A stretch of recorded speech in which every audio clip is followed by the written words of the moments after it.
Let's compare the strengths of AI and human intelligence side by side. AI is great at doing things fast. It can calculate big numbers and scan tons of data in seconds. It's super accurate and doesn't get tired or bored. It's also good at repetitive tasks, like sorting files or managing traffic lights, because it follows instructions exactly every time. But humans, we shine in very different ways. We can imagine, create, and invent. A poem, a painting, or a new idea. Those are all powered by human creativity. We also feel emotions, love, fear, excitement. That helps us understand and care about others.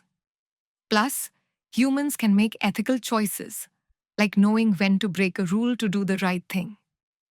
So while AI is fast and precise, humans bring heart, imagination, and wisdom.